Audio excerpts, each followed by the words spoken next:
الحمد لله رب العالمين والعاقبة للمتقين والصلاة والسلام على أشرف الأنبياء والمرسلين وعلى آله وأصحابه وأزواجه وعلماء ملته أجمعين أما بعد فأعوذ بالله من الشيطان الرجيم بسم الله الرحمن الرحيم إن الله وملائكته يصلون على النبي يا أيها الذين آمنوا صلوا عليه وسلموا تسليما الصلاة والسلام عليك يا رسول الله الصلاة والسلام عليك يا حبيب الله الصلاة والسلام عليك يا شفيع المذنبين الصلاة والسلام عليك يا رحمة للعالمين الصلاة والسلام عليك يا سيدي يا جد الحسن والحسين. حمد و صلاة کے بعد آج کی یہ مبارک رات 14 اور 15 شعبان المعظم کی درمیانی رات شب براءت یعنی نجات اور بخشش والی رات 1441 ہجری اللہ جل جلالہ کی رحمتیں اس وقت جو ہیں وہ عمومی طور پہ حضور الاسلام کے توسل سے امت پہ چھما چھم برس رہی ہیں، اور اسی مالک کا فضل و کرم ہے، اسی کی توفیق و عطا سے مسلمان اپنے اپنے انداز سے اس رات کو عبادت میں بسر کر رہے ہیں اور کرتے ہیں. اللہ کریم سے دعا ہے کہ مالک اپنے پیارے حبیب علیہ السلام کے توسل سے میری اور جہاں تک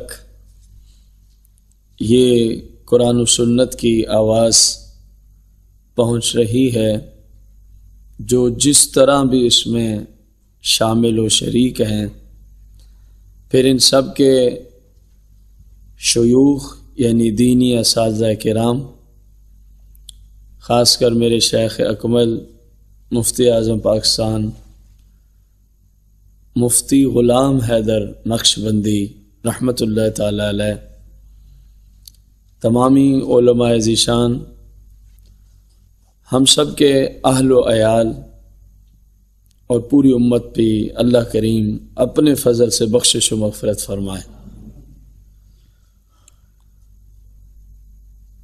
قرآن مجید فرقان حمید میں اللہ جل جلالہ نے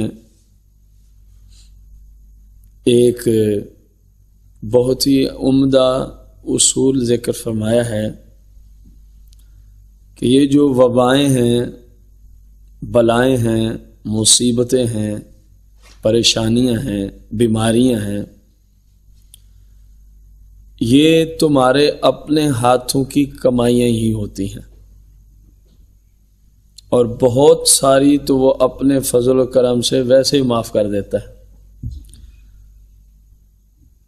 وما اصابکم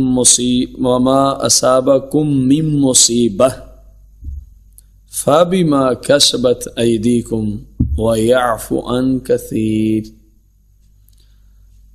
فرمایا جو بھی مصیبت تمہیں پہنچتی ہے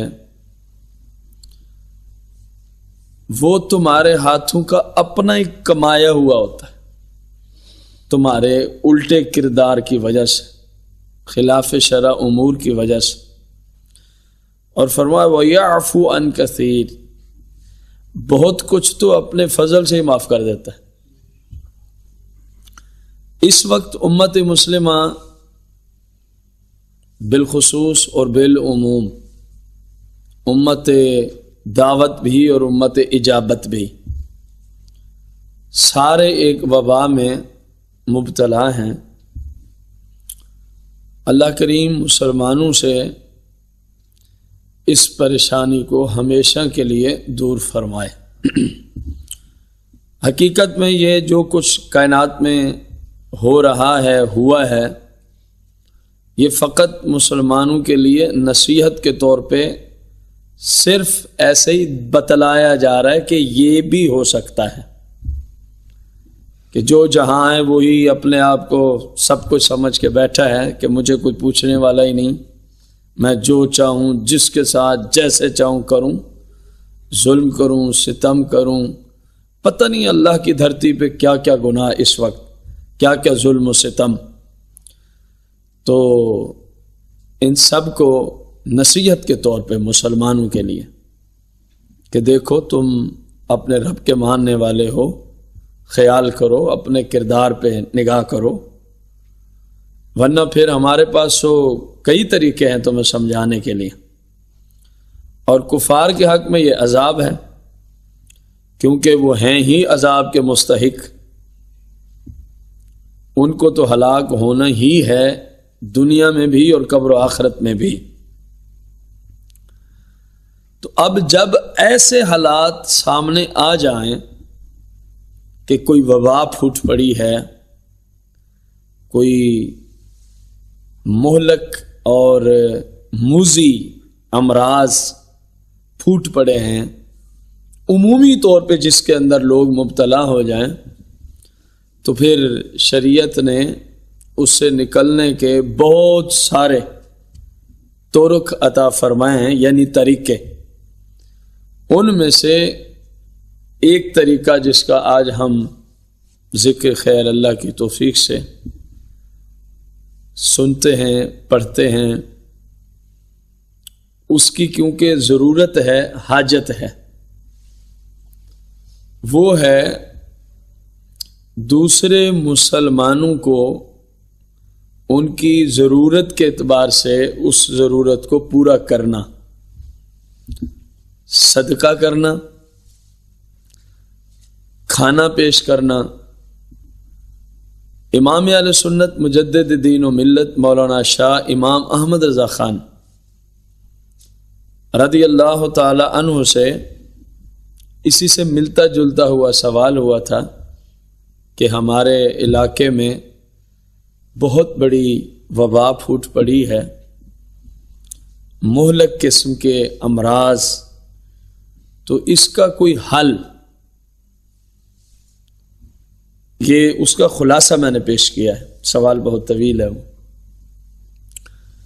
تو آپ نے پھر اس کا حل دیا احادیث طیبہ کی روشنی میں۔ میں نے پھر بہت سارے حل ہیں، کچھ پہلے بھی ذکر کیے اللہ کی توفیق سے، تو آج یہ صدقے کے ذریعے حل کا ذکر کیوں کر رہے ہیں کہ اس وقت امت مسلمہ خصوصاً جو مزدور طبقہ لوگ ہیں، جو جاتے ہیں کام کرتے ہیں تو کچھ ملتا ہے، اگر کام سے چھٹی ہے تو ان کا اجارہ جو ان کو پیسے ملنے وہ بھی موقوف کر دیا جاتا ہے۔ وہ اس وقت بہت زیادہ پریشان حال ہے، اور اس چیز کو وطن عزیز کے تقریباً سارے مسلمان ہی جانتے ہیں، پہچانتے ہیں اور سمجھتے ہیں۔ ہمارے اوپر فرض ہے، ہم جتنا کچھ کوئی کر سکتا ہے وہ اپنے دوسرے مسلمانوں کے ساتھ اس مشکل کی گھڑی میں کھڑا ہو، ان کے گھر راشن بھیجیں، کوئی بندہ بیمار ہے اس کا علاج کرائیں، ان کے کوئی بل وغیرہ کا مسئلہ ہے، مکان کے کرایہ کا، ان کو نقدی کے طور پہ پیسے دیں۔ بس اوقات ایسا ہوتا ہے کہ ایک بندے کا راشن پڑا ہے لیکن اس نے کرایہ دینا ہے مکان کا، راشن کے علاوہ اس کے گھر بچے ہیں، چھوٹے ہیں، بڑے ہیں، بوڑھے ہیں، صرف روٹی ہی تو نہیں انسان کی زندگی کی ضرورت، اور بھی بہت سارے مسائل ہوتے ہیں گھر کے اندر جہاں پیسوں کی حاجت بھی ہوتی ہے۔ تو مسلمانوں پہ لازم ہے۔ اب دیکھیے آقا کریم صلی اللہ علیہ وآلہ وسلم کی مبارک احادیث طیبہ، لیکن اس آیت کو ذہن میں رکھنا ہے کہ یہ جو وبائیں پریشانیاں آتی ہیں یہ ہمارے اپنے کردار، جو شریعت کے خلاف کردار ہوتا ہے اس کی وجہ سے آتے ہیں۔ اس چیز کو ہمیشہ پورے خطاب کے اندر، پورے لیکچر میں، بیان میں، خطبہ میں ذہن نشین رکھیں گے تو پھر ہی آپ کو اگلی بات سمجھ آئے گی۔ رسول اکرم نور مجسم صلی اللہ علیہ وسلم ارشاد فرماتے ہیں صدقہ جو ہے اللہ جل جلالہ کے غضب کو بجھا دیتا ہے۔ آپ اندازہ لگائیں، صدقہ کرنا، یہ جو آپ راشن دے رہے ہیں یہ صدقہ ہی ہے، زکوٰۃ سے ہے تب بھی صدقہ ہے، اگر آپ نفلی سے کر رہے ہیں زکوٰۃ سے نہیں ہے تب بھی یہ صدقے کی حیثیت ہی رکھتا ہے۔ تو فرمایا کہ تم صدقہ کرو، یعنی مفہومی معنی کریں، اب جو حالات ہیں مسلمانوں کی ہیلپ کرو، ان کے گھر راشن بھیجو، نقدی بھیجو، ان کی ضروریات کو پورا کرو، یہ صدقے کی حیثیت ہے، اور اس کا فائدہ یہ ہوگا اللہ کے غضب کو یہ بجھا دیتا ہے۔ اور اوپر آیت نے بتایا کہ جب ایسے حالات ہوتے ہیں تو تمہارے غلط کردار کی وجہ سے ہوتے ہیں، جیسے اب کرونا کا مرض۔ اب رسول اکرم نور مجسم صلی اللہ علیہ وسلم ساتھ فرماتے ہیں، کتنی عظیم بات، فرمایا صدقہ کرو، یہ بری موت کو ٹال دیتا ہے۔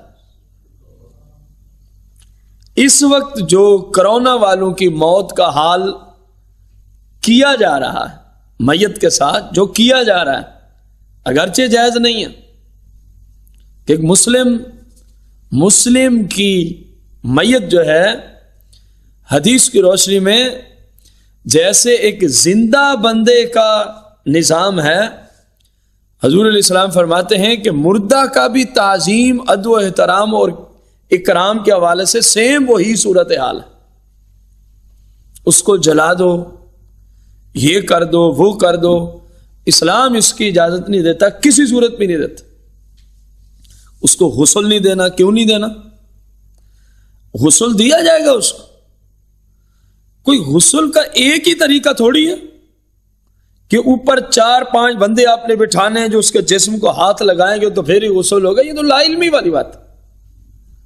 اس کو آپ اپنے سے 6 فٹ تو آپ خود کہہ رہے ہیں کہ ایک دوسرے سے فاصلہ رکھیں، 6 فٹ دور آپ اس میت کو رکھ لیں، میں کہتا ہوں 10 فٹ دور رکھ لیں، پائپ کے ذریعے کوئی ایسے پریشر والے کتنے ایسا سسٹم بنایا جا سکتا کہ 10 فٹ کیا 15 فٹ دور تک بھی پانی پہنچایا جا سکتا ہے۔ جب آگ وغیرہ لگ جاتی ہے کتنے دور کھڑے ہو کے بجھا رہے ہوتے، پانی پہنچ رہا ہے کہ نہیں پہنچ رہا؟ تو اب کیوں نہیں پانی پہنچایا جا سکتا؟ اس کو ہاتھ لگانا کوئی ضروری نہیں، اس کے جسم سے کسی طرح پانی بہہ جائے غسل ہو جائے گا۔ یعنی تصور دیا گیا، کرونا کی موت والوں کو سامنے میڈیا پہ دکھا کے لوگوں کے اندر خوف و ہراس پھیلایا گیا۔ اب لوگوں کا ذہن یہ ہے کہ کتنی بری موت ہے۔ میں اصل مقصود کی طرف آؤں تو حالات پیش کر کے ہر وقت میڈیا پہ بیٹھ کے لوگوں کو کرونا سے ڈرا ڈرا کے اس حال تک پہنچا دیا ہے کہ شاید کرونا سے اتنے بندے نہ مریں، جتنے خوف و ہراس سے پریشان ہو کے ویسے ہی مر جائیں گے، حالانکہ اسلام میں بالکل حرام ہے۔ آپ صلی اللہ علیہ وسلم کی تعلیمات ہیں کہ کسی شدید ترین بیماری کے مبتلا شخص کے پاس آپ گئے عیادت کے لیے، فرض کیا کینسر کے مرض میں مبتلا ہے، کینسر سے واپسی بہت کم ہی مریض آتے ہیں، اکثر اپنی زندگی کو کینسر میں گزار کے چلے جاتے ہیں عالم برزخ۔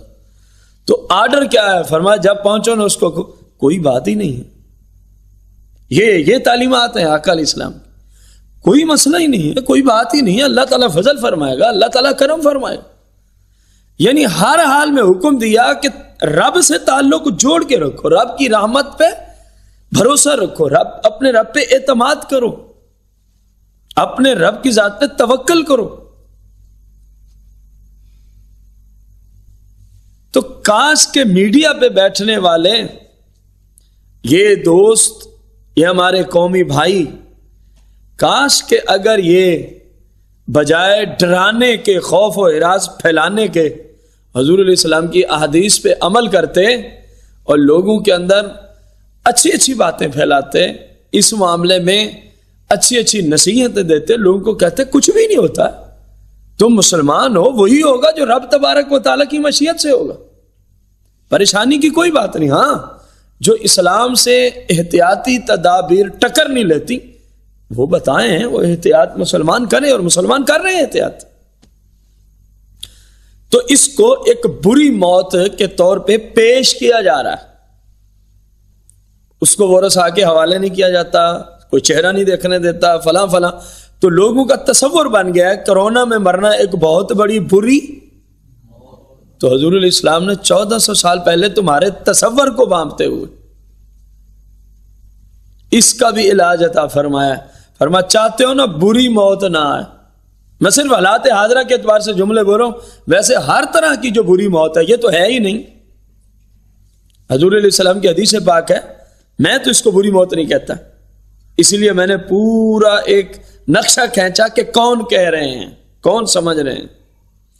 میرے آقا علیہ السلام نے فرمایا یہ طاعون مجھ سے پہلے والی امتوں کے لیے عذاب کی حیثیت سے آتا، فرمایا میری امت کے لیے یہ رحمت بن کے آیا ہے۔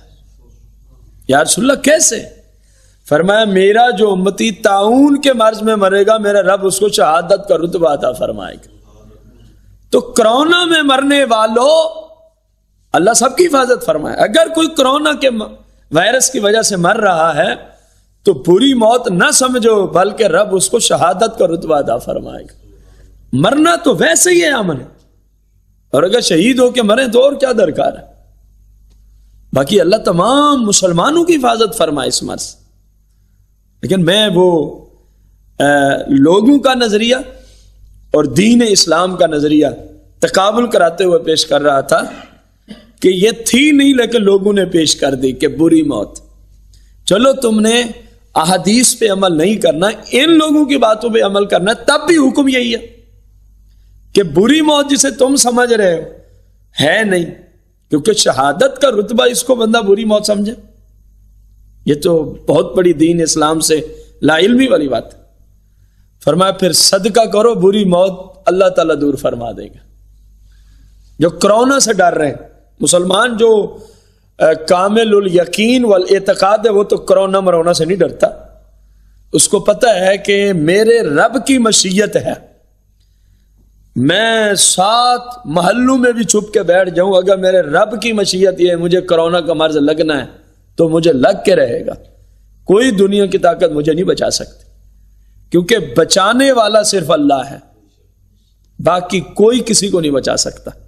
یہ جو دنیا دار ہے میں آپ کو بچا لوں گا، یہ سب باتیں ہیں۔ تو اصل میں جو بری اموات ہیں کہ خاتمہ ایمان پر نہ ہونا، خاتمہ ایمان، حضور علیہ السلام نے فرمایا اگر تم صدقہ کرو گے تو اس سے میرا رب تمہیں بچا لے گا۔ تو مسلمانوں اٹھو اور اپنی مصیبتیں دور کرانے کے لیے، پریشانیاں وبائیں دور کرانے کے لیے دوسرے مسلمانوں کے گھر راشن پیش کرو، صدقہ کرو، اور یہ صدقہ ہے۔ اور ایک جگہ آقا علیہ الصلوۃ والتسلیم ارشاد فرماتے ہیں کہ اتقوا النار، دوزخ سے بچ جاؤ، اپنے آپ کو دوزخ سے بچا لو۔ یا رسول اللہ کیسے؟ فرمایا چلو آدھی کھجور ہی صدقہ کر لو، اللہ تب بھی دوزخ سے بچا لے گا۔ آپ اندازہ لگا، تو جس کے گھر آپ نے پورے دن کا راشن بھیج دیا، ہفتے کا راشن بھیجا، 15 دن کا، مہینے، اللہ حاصل قیاس، کہاں آدھی کھجور یا آدھا چھوارا، اور کہاں ایک بندے کے پورے گھر کا۔ آگے حدیث آ رہی ہیں کہ جو لوگ کسی کو کھانا کھلاتے ہیں اللہ کے ہاں ان کا کتنا اونچا مقام ہے، اور اس وقت ضرورت ہے امت مسلمہ کو۔ میں نے کم از کم اللہ کی توفیق سے موضوع اسی وجہ سے چنا کہ چلو کثیر لوگوں تک یہ آقا علیہ السلام کی حدیث پہنچیں گی تو کسی کا ذہن تو بن جائے گا نا کہ دوسروں کو ان کی دیکھ بھال کی جائے. اور اس وقت یہ سب سے اہم ترین فریضہ ہے. حکومت پہ بھی فرض ہے, عوام الناس پہ بھی فرض ہے, اپنے ان بھائیوں کی مکمل طور پہ ہیلپ کریں جو اس وقت بیچارے پریشانی کے عالم ہیں. رسول اکرم نور مجسم صلی اللہ علیہ وآلہ وسلم ایک جگہ ارشاد فرماتے ہیں کہ مسلمان ان صدقۃ المسلم, مسلم کی بات کی آقا علیہ السلام نے, فرمایا جو مسلمان صدقہ کرتا ہے تو مسلمان کے صدقے کا فیض اس کو یہ پہنچتا ہے میرا رب اس کی عمر کو بڑھا دیتا ہے. تو صدقہ کرو, کرونا کی ضرورت کیا کہ تمہیں کچھ کہہ سکے جب حضور فرما رہے تیری عمر اللہ بڑھا دے گا. راشن پہنچاؤ عمر بڑھاؤ, راشن پہنچانا صدقہ. مسلمانوں کو کھانا کھلاؤ عمر بڑھاؤ, مسلمانوں کی دیکھ بھال ان کی ضروریات کو پورا کرو عمر, ان کے مریضوں کا علاج کرو یہ بھی صدقہ ہے عمر بڑھاؤ, ان کو کپڑے پہناؤ یہ بھی صدقہ ہے عمر علی ھذا القیاس. اور یہ تقریباً جتنی حدیث آ رہی ہیں ہر ایک کے ساتھ یہ جملے ساتھ آ رہے ہیں, میں خود چھوڑتا جا رہا ہوں, یہ تیسری حدیث ہم پڑھ رہے ہیں, ہر حدیث میں جملہ ساتھ آ رہا ہے کہ صدقہ بری موت کو ٹالتا ہے, صدقہ بری موت کو ٹالتا ہے, صدقہ بری موت کو ٹالتا ہے. آقا کریم صلی اللہ علیہ وآلہ وسلم نے ارشاد فرمایا کہ یہ وبائیں گناہوں کی وجہ سے آتی ہیں. یہ کرونا گناہوں کی وجہ سے آیا, یہ کرونا ظالموں کے ظلم کی وجہ سے آیا, یہ کرونا فرعونوں کی فرعونیت کی وجہ سے آیا. نیکوکاروں کی وجہ سے مصیبتیں نہیں آیا کرتی, بلکہ نیکوکاروں کی برکت سے تو نظام دنیا چلتا ہے. لیکن اب اندھے کو سورج نظر نہ آئے تو بندہ کیا کر سکتا ہے؟ نظام زندگی چلتا ہی نیکوں کے صدقے سے ہے. ایسی وبائیں جو ہیں یہ ان لوگوں کی وجہ سے آتی ہیں جو قرآن اور سنت کے قوانین کی دھجیاں اڑاتے ہیں, خواہ وہ کسی شعبے میں ہی. تو آقا علیہ السلام نے فرمایا کہ صدقہ کرو, اس کی برکت سے رب تمہارے گناہوں کو معاف فرما دے گا. اب گناہوں کی وجہ سے وبائیں آتی ہیں تو فرمایا صدقہ کرو گناہ معاف ہوں گے, صدقہ کرو گناہ معاف ہوں گے. رسول اکرم نور مجسم صلی اللہ علیہ وآلہ وسلم فرماتے ہیں بے شک اللہ جل جلالہ صدقہ کی وجہ سے, صدقہ کی وجہ سے جملے ہیں بس صدقہ حدیث کے اندر, بس صدقہ کے طفیل, صدقہ کے توسل سے, صدقہ کے وسیلہ سے اللہ جل جلالہ بری موت کے 70 دروازے دور کر دیتا. ایک نہیں دو نہیں, اگر کسی کی بری موت اصل میں اسلام میں یہ ہے کہ کسی کا خاتمہ بالخیر نہ ہو, اس سے بری موت اور کوئی نہیں ہے. اگرچہ بہت سارے مسلمانوں کو اس چیز کی اب کوئی پرواہ نہیں رہی, اپنے ایمان کی حفاظت کی وہ ذرا برابر بھی انہیں کوئی خیال نہیں. لیکن احادیث میں بری موت جو ہے وہ بندے کا اسلام پر خاتمہ نہ ہو, دین و مذہب پہ خاتمہ نہ ہو, اس سے بڑی بری موت کوئی بھی نہیں. آپ دیکھیں فرمایا صدقہ کرو, اللہ بری موت کے 70 باب بند کر دے گا, ایک نہیں دو نہیں 70 دروازے بند. تو گویا مسلمانوں کے راشن پیش کرو اور اپنے آپ سے بری موت کے 70 دروازے بند کرا لو, گارنٹی ہے. کیونکہ اس زبان اقدس سے کلمات نکلے ہیں جن کی زبان کو اپنے تو اپنے آپ کے جانی دشمن بھی کہتے ہیں, صادق بھی ہیں امین بھی ہیں. آپ اندازہ لگا, بڑے بے ایمان تھے مشرکین مکہ, آپ کے شہید کرنے کے بڑے بڑے منصوبے بنائے, لیکن جب کبھی بات کی ہے کہ کیا وہ خلاف واقعہ بھی کوئی جملہ بولتے, کہا نہیں جو صادق ہے. بھلے بے ایمان تھے لیکن حضور کی صداقت اتنی اونچی تھی کہ کافروں کو بھی گواہی دینی پڑی حضور صادق ہے، حضور علیہ السلام مسلمان کے لیے تو پھر اتنا ہی کافی ہے۔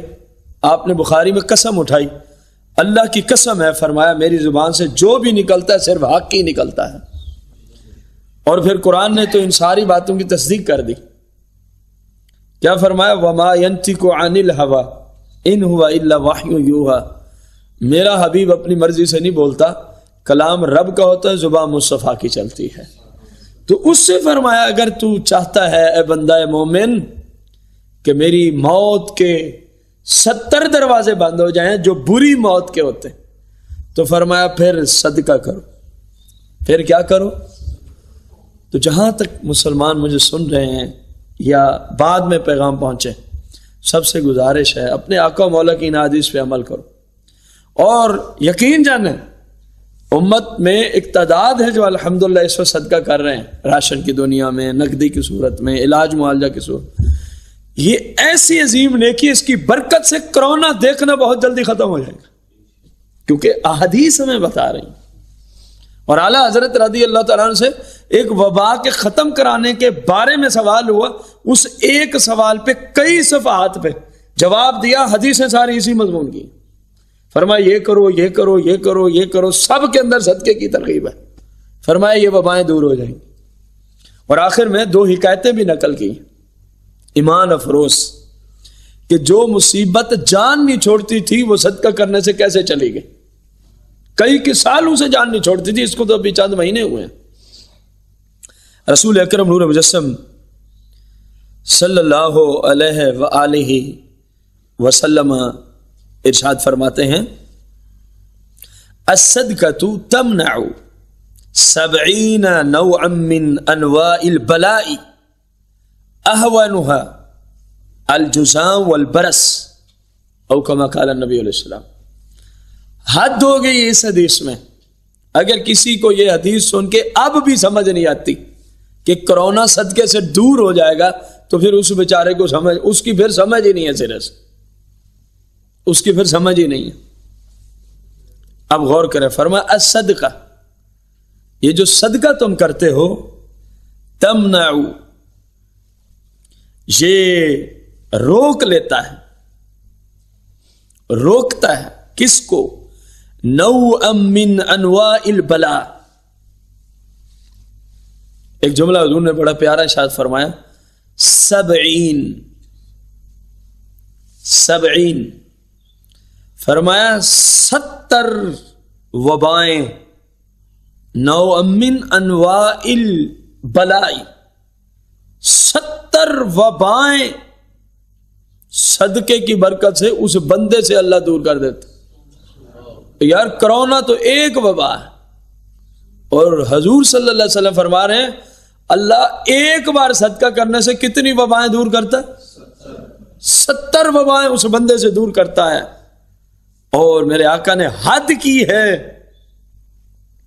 فرمایا اہونها الجذام والبرص، فرمایا ان میں چھوٹی سی جو وبا اللہ دور کرتا ہے، سب سے چھوٹی، اہونها سب سے ہلکی، الجذام، فرمایا جذام کا مرض بندے سے اللہ دور کر دیتا ہے۔ یہ جو میں ان کو کن الفاظ سے تعبیر کروں، جو بیٹھ کے جذام والے سے بھاگو، جذام والے سے بھاگو، جذام والے سے بھاگنے کی حاجت نہیں ہے، جن کاموں سے جذام بندے سے بھاگتا ہے ان کاموں کی ترغیب دو مسلمانوں کو۔ حضور صلی اللہ علیہ وسلم فرما رہے ہیں 70 وبائیں دور ہوتی ہیں ایک بار صدقہ کرنے سے، اور فرمایا اہوانوا، ہلکی سی وبا یہ ہے، باقی اس سے بڑی بڑی وبائیں ہیں، باقی اس سے بڑی بڑی وبائیں ہیں۔ آپ اندازہ لگا، فرمایا کوڑ کا جو مرض ہے یہ ان 70 میں سب سے ہلکا ہے جو اللہ دور کرتا ہے۔ اب وہ اللہ ہی جانے کہ جو 69 بڑے ہیں وہ پھر کون کون سے ہیں، آپ اندازہ لگیں۔ اور پھر آگے والبرس، اور فرمایا برس کا مرض اللہ دور کرتا ہے، لیکن یہ اہون ہے، اس سے 69 جو ہیں وہ بڑے اور ہیں۔ اور برس کا وہ مرض ہے جس کا علاج آج تک جدید میڈیکل سائنس کے پاس میری معلومات کے مطابق نہیں ہے۔ یہ بندے کے جسم پہ گدرا پن ہو جاتا ہے، آپ نے دیکھا سفید سفید دھبے لگ جاتے ہیں، اس کو برس کہتے ہیں۔ میرا خیال ہے کہ سائنس کے پاس اس کا علاج اب تک دریافت نہیں ہو سکا۔ کرونا تو پھر بھی آپ خود کہہ رہے ہیں جہاں جہاں بھی لگایا ہوا ہے کہ جان لیوا نہیں ہے لیکن خطرناک ضرور ہے، تو یہ تو کچھ بھی نہیں ہے پھر ابرص کے مقابلے میں، اس کا تو علاج بھی ممکن ہو رہا ہے۔ خود تمہاری اپنی رپورٹ سے ہیں 100 بندہ اگر کرونا میں چلا جائے تو ان میں مرنے کے چانسز 3 سے 5 بندوں کے ہوتے ہیں، باقی سارے صحت یاب ہو جاتے ہیں۔ لیکن یہ خوشخبریاں آپ لوگوں کو بتاتے نہیں، پریشانی یہ ہے۔ اب آپ غور کریں، ابرص برس کا مرض اور کوڑ کا مرض دونوں کا علاج نہیں ہے۔ حضور فرما رہے ہیں صدقہ کرو، 70 وبائیں اللہ دور کرے گا، ان میں ہلکی یہ ہے اہونها، سب سے ہلکی جن کا علاج کائنات میں نہیں ہے، یہ ہلکی ہیں، اور اللہ ہی جانے کہ ان سے جو اوپر ہیں پھر وہ کتنی بڑی بڑی بلائیں ہیں۔ تو معلوم ہوا اگر ہم چاہتے ہیں کہ ہم وباؤں سے بچ جائیں، اگر ہم چاہتے ہیں ہمارے اہل و عیال، ہمارے والدین، ہمارے بیوی بچے وباؤں سے بچ جائیں، اور خصوصاً جس کا اس وقت ہر وقت خوف و ہراس پھیل چکا ہے، کرونا سے بچ جائیں، تو آئیے حضور علیہ السلام نے علاج دیا، صدقہ کریں۔ مسلمانوں کو ضرورت ہے آپ اپنے ماں کی طرف سے صدقہ کریں، اپنے باپ کی طرف سے صدقہ کریں، اپنی زوجہ کی طرف سے صدقہ کریں، اپنی بچیوں کی طرف سے راشن پیش کریں، اپنے بچوں کی طرف سے، جو مستحق ہیں ان کو۔ ہماری پکار فقط مستحقین کے لیے ہے، اس میں ہمارا ذاتی کوئی مفاد نہیں ہے کہ کوئی راشن سے ہمیں بھی حصہ پہنچے، ہمیں اللہ کے فضل سے راشن لگتا ہی نہیں ہے۔ جو اس وقت راشن پیش کیا جا رہا ہے ہمارے لیے ویسے ہی حرام ہے، کیونکہ اللہ کے فضل سے ہم اس حالت میں نہیں ہیں کہ ہم راشن لے سکیں۔ تو مسلمانوں اپنے نبی علیہ السلام کے دیے ہوئے طریقوں پہ عمل کرو۔ اب کتنی بڑی بات کہ کتنی وبائیں ٹلتی ہیں صدقے سے، ان میں ہلکی سی وہ ہے اہونها، یہ عربی میں بولتے ہیں سب سے ادنا مرض، سب سے ادنا اور سب سے ہلکی وبا یہ ہے کوڑ اور برس کا مرض، جس کا علاج ہی سرے سے نہیں، یہ تو سب سے ہلکی ہے۔ تو کیا خیال ہے حضور کی حدیث پہ اعتماد کرتے ہوئے اگر کوئی بندہ اس نیت سے اپنے گھر سے راشن کسی کو پیش کر رہا ہے کہ اللہ ہمارے گھر میں کرونا نہ ہے، تو کرونا کی ضرورت ہی کیا اس گھر کے اندر رخ کرے؟ حضور علیہ السلام نے 1400 سال پہلے امت کو طریقے عطا فرمائے، اب مرضی ہے امت کی کام کرے اس کے مطابق یا نہ کرے۔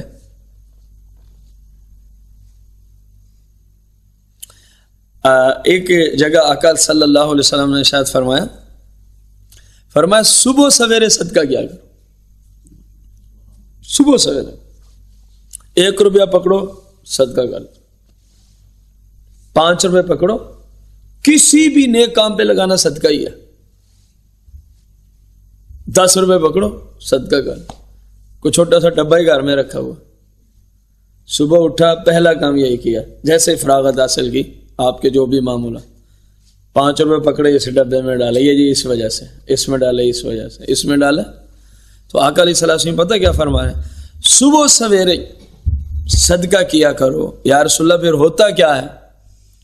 آقا کریم صلی اللہ علیہ وسلم فرماتے ہیں یہ جو وبائیں ہیں نا، ان کی جرت ہی نہیں کہ صدقے کے آگے سے قدم بڑھا سکے۔ فرمایا تو یہ کام کر، تیری طرف کرونا نہیں آئے گا۔ میں آپ سادہ لفظوں میں ترجمہ کرتا ہوں، فرمایا تو صدقہ کر، کرونا تیری طرف نہیں آئے گا۔ یہ حل پیش کرو میڈیا پہ بیٹھنے والوں، امت کو یہ حل پیش کرو، ایسی مبارک اور اچھی اچھی خوشخبریاں لوگوں کو بتاؤ تاکہ وہ بیچارے پریشانی سے تو نکلیں۔ کرونا تو جب لگے گا اس سے پہلے ہی اتنے خوف زدہ ہو گئے لوگ، بہت سارے لوگ تو اس خوف کی وجہ سے ویسے ہی بیمار ہو گئے، یقین جانے آپ۔ اور یہ جو دماغ کے اسپیشلسٹ ڈاکٹر ہیں ان سے پوچھیں کہ کتنی شرح بڑھ گئی ہے مریضوں کی تمہارے پاس، نفسیات کے جو ماہرین ہیں ان سے پوچھے ذرا، اس کرونا کے خوف کی وجہ سے کتنے لوگ نفسیاتی طور پہ مریض ہو گئے ہیں۔ تو حضور علیہ السلام کا حل دو اور اجر کماؤ، ثواب کماؤ، امت سے پریشانی کو دور کرو۔ رسول اکرم نور مجسم صلی اللہ علیہ وسلم ایک جگہ فرماتے ہیں، فرمایا صدقہ کرو، یہاں بھی لفظ صبح کا ہے، الصدقات بالغدوات، صبح کے وقت فرمایا صدقہ کرو۔ یا رسول اللہ کیا فائدہ ہوتا ہے؟ فرمایا آفتوں کو دفع کر دے گا، آفت کو نہیں، آفتوں جمع کر سے گا۔ فرمایا بڑی بڑی وبائیں صدقے کی برکت سے تم سے دور ہو جائیں گی، تمہارے قریب نہیں آنے لگی، تمہارے قریب نہیں آنے لگی۔ رسول اکرم نور مجسم صلی اللہ علیہ وآلہ وسلم ارشاد فرماتے ہیں، فرمایا صدقہ گناہوں کو ایسے ہی بجھا دیتا ہے، مٹا دیتا ہے، جیسے جلتی ہوئی آگ پہ پانی ڈالا جائے تو وہ آگ کو بجھا کے رکھ دیتا ہے۔ اور گناہوں کی وجہ سے ہی وبائیں پھوٹتی ہیں، گناہوں کی وجہ سے ہی پریشانی آتی ہیں۔ وہ قرآن کی آیت شروع میں آپ کے سامنے رکھی۔ تو اب گناہوں کے ختم کرنے کا طریقہ حضور نے کیا دیا؟ فرمایا صدقہ کرو۔ آقا کریم صلی اللہ علیہ وآلہ وسلم ارشاد فرماتے ہیں، غور سے سنیے اس حدیث پاک کو، فرمایا کہ مسلمان اور ایمان کی مثال ایسی ہے جیسے چراگاہ میں گھوڑا اپنی رسی سے بندھا ہوا کہ چاروں طرف چر کر کھا کر پھر اپنی بندش کی طرف جہاں پہ اس کو باندھا گیا لوٹ آتا ہے۔ کیا مطلب ہوا؟ اس کو اجازت تو تھی ایک مرلے میں صرف چرنے کی کہ اس کے مالک کا ایک مرلہ ہی تھا، لیکن اس نے رسہ لمبا چوڑا اس کو ڈالا ہوا جو ایک کنال تک ہر طرف چلا جاتا ہے، کبھی اس کی چر لی، کبھی اس کے پٹھے وغیرہ چارہ وغیرہ چر لیا، کبھی اس کا، پھر واپس لوٹ آتا۔ اب جملے سننا، فرمایا اسی طرح مسلمان سے بھی خطائیں ہوتی رہتی، اسی طرح مسلمان سے بھی بھول جاتا ہے، اس سے خطا ہو جاتی ہے، غلطی سرزد ہو جاتی ہے۔ فرمایا پھر فوراً جیسے وہ اپنی متعلقہ جگہ کی طرف لوٹتا ہے، فرمایا مومن جو ہے پھر وہ اپنی ایمان کی طرف لوٹتا ہے، اف مجھ سے یہ کیا ہو گیا، اف مجھ سے یہ کیا ہو گیا، مجھ سے کیا خطا ہو گئی ہے۔ تو آقا کریم صلی اللہ علیہ وسلم فرماتے ہیں اگر یہ چیز تو چاہتا ہے کہ یہ جو خطا ہوئی ہے یہ اب ختم ہو جائے تو جملے سنیے گا۔ آقا علیہ الصلوۃ والسلام نے ارشاد فرمایا تو پھر اپنا کھانا پرہیزگاروں کو کھلانا شروع کر دو۔ یہ عمومی حالت میں فتویٰ ہوگا، جب ایمرجنسی کی حالت ہو تو بس پھر دیے ہی جاؤ، مسلمان ہونا کافی ہے، جیسے اب ایمرجنسی کی حالت۔ تو گویا اس حدیث میں فرمایا جو خطائیں ہو جاتی ہیں وہ مسلمانوں کو کھانا کھلانے سے اللہ کیا کر دیتا ہے؟ دور فرما دیتا ہے۔ مقصد یہ تھا اس حدیث کے لے آنے کا۔ رسول اکرم نور مجسم صلی اللہ علیہ وآلہ وسلم اپنی امت پہ بہت زیادہ شفیق و مہربان ہے۔ فرمایا کہ جو بھلائی کا کام ہوتا ہے، نیکی کا کام، شریعت کے مطابق جو کام، یہ حضور پاک صلی اللہ علیہ وسلم کی حدیث، غور سے سنیے گا۔ فرمایا جو بھلائیوں کے کام ہیں یہ بری موتوں سے بندے کو بچا لیتے ہیں، بری موت سے بندے کو بچا لیتے ہیں۔ اور فرمایا پوشیدہ اللہ کی راہ میں مال خرچ کرنا اللہ کا غضب جو ہوتا ہے یہ اس کو بجھا دیتا ہے۔ اب اس سے وہ لوگ عبرت پکڑیں جن کی خواہش ہے 2 کلو آٹا دے رہے ہیں 15 بندے سامنے ذلیل کیے ہوئے ہیں, لائن لگوائی ہوئی ہے, اور ساتھ کیمرہ مین کھڑا ہے. پہلے تصویر وہ گئی فیس بک پہ, وہ گئی انٹرنیٹ پہ, مختلف ذرائع سے, مختلف جگہوں پہ اخبارات کی زینت بنی, اور نیت یہ ہے کہ لوگوں کو پتہ چلے فلاں نے بھی صدقہ کیا ہے, تو یہ صدقہ کرنا الٹا تیرے لیے جانے وبال بنے گا. ہاں اگر ترغیب کے لیے ہے, کیونکہ ہم کسی کی نیت سے واقف نہیں ہیں. اگر اس لیے وہ کر رہا ہے کہ دیکھ کے شاید کسی اور کو بھی دل کر جائے کہ یار میں بھی کرتا ہوں, پھر تو اچھی نیت پہ انشاءاللہ ثواب بھی ملے گا. لیکن ہر شخص کی نیت کو مالک ہی جانتا ہے جس نے اجر دینا ہوتا ہے. ہمیں کسی بھی بدگمانی کی اجازت نہیں ہے. آپ نے پہنچانا ہے مستحق تک, بس پہنچا دیں. اور لینے تو ویسے ہی اسلام کو پسند نہیں ہے. ابھی مجھ سے پہلے مولانا محمد بلال قادری آپ کے سامنے رسول اکرم صلی اللہ علیہ وسلم کی احادیث مبارکہ پیش کر رہے تھے پڑوسیوں کے حقوق کے اعتبار سے. بار بار ایک حدیث انہوں نے نقل کی اور اس کی ضرورت تھی, جو تمہیں اپنے لیے پسند ہے اگر وہی دوسرے مسلمان کے لیے پسند ہے تو تم مومن, ورنہ مومن نہیں ہو. اب کس چودھری صاحب کو یہ پسند ہے کہ دھوپ میں, گلی میں, گرمی کی شدت میں میری ماں, بہن, بیوی, بیٹی وہ جناب لائن میں کھڑی رہے اور چودھری صاحب ابھی ناشتے پہ بیٹھے ہوئے, ابھی سوئے ہوئے, لائنیں پہلے لگوا دی ہیں, لائنیں صبح 7 کی ہیں, وہ 1 بجے اس نے باہر آنا ہے. کیا آپ کو اپنی بیوی کے لیے پسند ہے, اپنی بیٹی, بہن, ماں کے لیے پسند ہے؟ نہیں جی مجھے تو پسند نہیں. تو جو باہر کھڑی ہیں وہ مسلمان نہیں, وہ عورت کسی کی ماں, بہن, بیوی, بیٹی نہیں ہے, وہ کسی کی عزت نہیں ہے.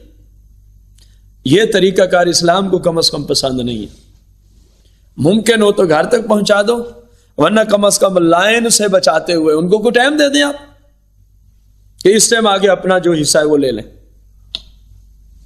ورنہ آپ ایک فہرست تیار کریں, جب آپ اتنا کچھ کر رہے ہیں تو ایک نوکر رکھنے میں کون سی پریشانی ہے آپ؟ ان لوگوں کے گھر ماہانہ آپ پہنچائیں, جو بھی آپ نے پہنچانا ہے. ذلیل تو نہ کریں مسلمان. اگر تیری بیوی کی کوئی عزت ہے تو باہر جو کھڑی ہے وہ بھی کسی کی عزت, تیری بیٹی کی کوئی عزت ہے تو باہر والی بھی کسی کی بیٹی ہی ہے, اس کی بھی عزت ہی ہے. تو آقا کریم صلی اللہ علیہ وسلم نے فرمایا کہ جو غضب بھڑک چکا ہوتا ہے, یعنی تمہارے غلط کاموں کی وجہ سے اللہ تعالیٰ کا غضب تمہاری طرف آنے لگتا ہے, تم صدقہ کرتے ہو تو وہ واپس اللہ کے فضل سے چلا جاتا ہے. آپ اندازہ لگا, بھڑکایا بھی تم نہیں تھا غلط کام کر کے, اور پھر فرمایا میں تمہیں, کیونکہ تم انسان ہو نا, تم سے خطا ہو سکتی, تمہیں علاج دیتا ہوں کہ جو تم نے غضب کو دعوت دی ہے وہ ویسے واپس کیسے ٹلے گا. فرمایا صدقہ کرو. کیا کرو؟ صدقہ کرو. اچھا سچ بتانا, اگلی حدیث سے پہلے, جس مسلمان کے گھر اس وقت راشن نہ ہو, بیمار ہے میڈیسن نہ ہو, کپڑے کی ضرورت ہے کپڑا نہ ہو, ضروریت زندگی کی کوئی چیز نہ ہو, اور وہ بیچارہ کام تو ہے ہی نہیں کہ کر کے اپنی ضرورت کو پورا کرے, کام تو ہے نہیں, کام تو مارکیٹ میں ہر چیز جو بند ہے, کام کہاں سے ہوگا؟ سچ بتانا, اگر اس کو ضرورت ہو مثلا بچوں کے لیے, اس کو کھانے کی حاجت, کوئی ایک شخص ہے جو اللہ کی توفیق سے اپنے دوستوں کے ساتھ مل کے راشن وغیرہ کا کام کر رہا ہے, اس کے پاس ایک بندہ آیا جو 100% سچی بات میں آپ کو بتاؤں, تو اس بندے کی سفید داڑھی تھی. وہ بندہ جو ہے نا وہ اس کے سامنے رو رہا تھا, اس کی سفید داڑھی تھی, اور وہ بندہ بغیر کسی گفتگو کے, اس کی آنکھوں سے آنسو ہیں. تو اس شخص کو سمجھ آئی کہ, اور ٹائم بھی رات کا کافی بیت چکا تھا جب وہ اس کے پاس پہنچا, کم و بیش عشاء کی نماز سے بھی کچھ 1.25 گھنٹے کے قریب بعد میں اس کے پاس پہنچا ہوا, اور چھوٹے چھوٹے کچھ بچے بھی ساتھ. اس نے سوال کیا کہ یار اتنے پریشانی کیا ضرورت ہے؟ اس بندے نے کہا کہ ہمارے گھر آٹا نہیں ہے، بچے اب تک بھوکے بیٹھے۔ اب اس جملے کو سننے کے بعد آپ سے سوال ہے، اگر آپ اس کو 5 روپے کی ایک روٹی لے کے دے دیں، اگر 10 روٹیاں درکار ہیں، 50 روپے کی 10 روٹیاں لے کے دے دیں، اس کا دل خوش ہوگا کہ نہیں ہوگا؟ یقینی طور پہ اس کا دل خوش ہوگا۔ آپ نے اس کے گھر راشن بھیج دیا، یقینی طور پہ اس کا دل خوش ہوگا۔ اب حدیث رسول صلی اللہ علیہ وسلم سنیے، قال النبی صلی اللہ علیہ وسلم احب الاعمال الى اللہ تعالی بعد الفرائض ادخال سرور علی المسلم، او کما قال النبی علیہ الصلوۃ والتسلیم۔ میرے آقا علیہ السلام نے فرمایا احب الاعمال الى اللہ بعد الفرائض، فرمایا جو اللہ کی طرف سے فرائض ہے ان کے بعد احب الاعمال الی اللہ، تمام نیکیوں میں سے اللہ کو سب سے زیادہ جو نیکی پسند ہے وہ کیا ہے؟ ادخال السرور علی المسلم، فرمایا مسلم کو خوش کرنا ہے، مسلم کو خوش کرنا ہے شریعت کے دائرے میں رہتے ہوئے۔ میں نے اس لیے پہلے آپ سے بات پوچھی کہ وہ بندہ خوش ہوگا کہ نہیں ہوگا، تو حضور علیہ السلام فرما رہے ہیں فرائض کے بعد اللہ کو سب سے بڑی جو چیز پسند ہے وہ یہ ہے کہ تیرے کسی اچھے کام کی وجہ سے کوئی مسلمان خوش ہو جائے، کوئی مسلمان کیا ہو جائے۔ اور ایک جگہ حضور علیہ السلام فرماتے ہیں ان من موجبات المغفرہ ادخالک السرور علی اخیک المسلم، او کما قال النبی علیہ السلام، فرمایا بخشش پکی کرنے والے کاموں میں سے ایک کام یہ بھی ہے کہ پکی بخشش ہو گئی ہے، کنفرم بخشش ہو گئی ہے، تحقیق شدہ بندے کی بخشش ہو گئی ہے۔ ان کاموں میں سے ایک کام فرمایا یہ بھی ہے کہ تیرا اپنے بھائی کے دل کو خوش کرنا شریعت کے دائرے میں رہتے ہیں۔ تو اگر اس وقت جو پریشان حال مسلمان ہیں آپ ان کے گھر راشن بھیجتے ہیں، ان کے مریض کا علاج کرا دیتے ہیں، کوئی نقدی کی صورت میں ان کی ہیلپ کرتے ہیں، تو میں سمجھتا ہوں ان کو اتنی خوشی ہوگی ہمارا تصور بھی نہیں ہوگا، ہم سوچ بھی نہیں سکتے وہ کتنے خوش ہوں گے۔ اس کو سمجھنے کے لیے اللہ نہ کرے اس کی پناہ مانگتے ہیں ہم میں سے کسی کے گھر یہی حالت ہو کہ اس کی ماں بھوک سے تڑپ رہی ہے، اس کا باپ بھوک سے بلک رہا ہے، اس کی بیوی بھوک سے پریشان بیٹھی ہے، اور اس کے چھوٹے چھوٹے بچے ہیں، کوئی 6 مہینے کا، کوئی سال کا، کوئی 2 کا، کوئی 10 کا، کوئی 5 15 20، وہ بھوک کی وجہ سے رو رہے ہیں۔ اگر آپ میں سے کسی کے گھر، جہاں تک میری آواز آ رہی، مجھ سمیت سمجھانے کے لیے میں بات کر رہا ہوں، اللہ سب کو غیب سے اتنا دے کہ کسی سے مانگنا ہی نہ پڑے۔ اگر ہمارے گھر یہی کیفیت ہو اور عین اس حالت میں کوئی اللہ کا نیک بندہ آپ کے گھر راشن بھیج دے تو سچ بتانا پھر کہاں کہاں سے دعائیں نہیں نکلیں گی۔ اس لیے میں بار بار گزارش کر رہا ہوں مسلمانوں سے کہ اس وقت اس سے بڑا صدقہ، اس سے بڑی نیکی آپ کوئی نہیں کر سکتے کہ وہ مسلمان پریشان حال ہیں، اور یہ ایک تعداد ہے مسلمانوں کی کہ جن گھروں میں یہی حال ہے اس وقت۔ 1-2 بندے کے کھڑے ہونے سے کیا ہوگا؟ جیسے ابھی حدیث پاک ہم نے سنی، فرمایا کہ ہر شخص کے گھر کے دائیں بائیں آگے پیچھے 40 گھر کو میں نے اس ایک گھر کا پڑوسی بنا دیا۔ اگر ہر گھر والا ہی اپنے پڑوسیوں کو ہی دیکھنا شروع کر دے، یہ 40 ادھر، اگلا پھر مزید 40، اگلا اس سے، تو پورے جہاں کا نظام سیٹ ہو جائے۔ لیکن پریشانی یہ ہے کسی کو دینا تو دور کی بات ہے، ہمارے زمانے میں تو ایسے لوگ ہیں، ایک بندہ ہے آپ کے زمانے میں ہی ہے، وہ اپنے دوستوں سے مل کے اللہ تعالیٰ کی توفیق سے راشن کا کام کرتا ہے۔ ایک دن پہلے اس کے کسی شاگرد نے اس سے سوال کیا کہ فلاں جو خاتون ہیں ان کا فلاں شوہر، اور نشانی بھی دی جس کے لیے آپ یوں دعائیں بھی کرتے تھے، وہ فوت ہو گیا تو اس کے والد کا بھائی مجھے کہہ رہا تھا کہ اگر کوئی بندہ ہو تو دن ایک گزرا تو اسی خاتون کے بھائی کی کال اس شاگرد کے شیخ کو آتی ہے کہ کیا ہماری بہن اگر راشن بیچ رہی ہو تو ہم خرید سکتے ہیں؟ آپ اندازہ لگا، ایسے لوگ بھی ہیں، دینا تو دور کی بات، لینے میں ظلم سے کام لے رہے ہیں، تجھے جو ضرورت نہیں ہے کہہ دے، یہی کسی اور غریب کے گھر پہنچے گا۔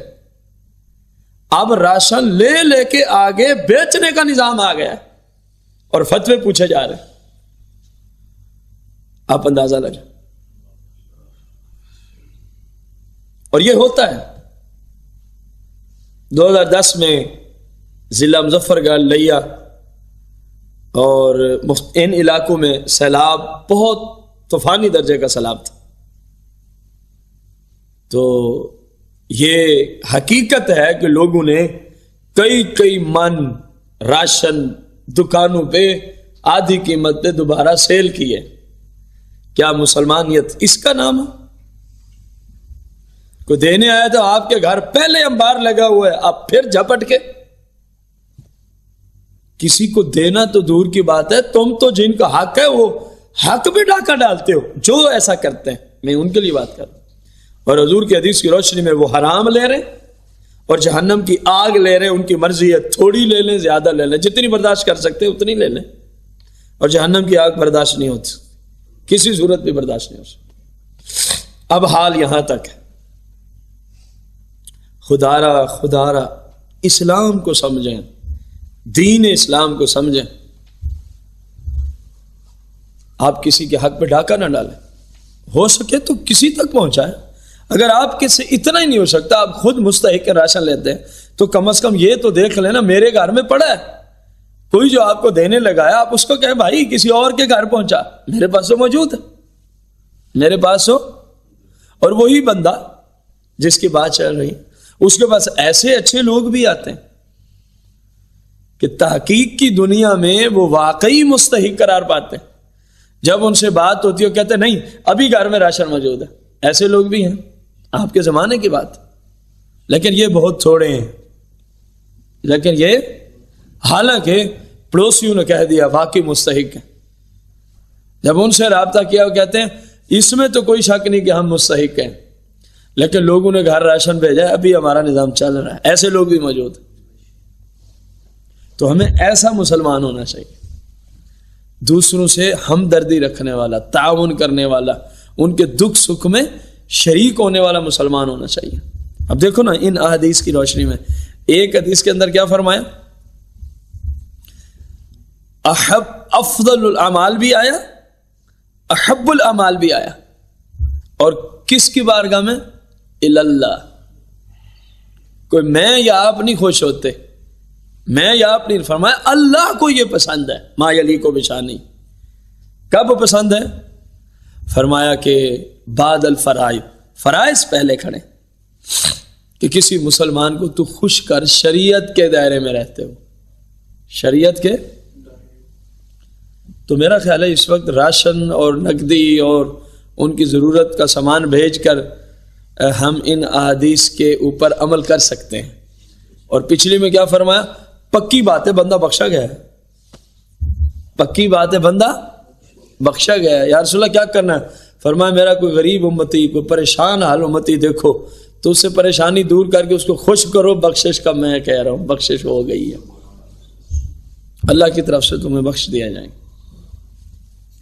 رسول اکرم نور مجسم صلی اللہ علیہ وسلم نے کیسے چن چن کے الفاظ رکھے ہیں، 1400 سال پہلے آپ نے حدیثیں بتائی تھی، اور آج صرف یہ کرونا کی وجہ سے نہیں، پتہ نہیں کتنی دفعہ ایسا ہو چکا ہے اور ہوگا، پورے الفاظ فٹ آتے ہیں۔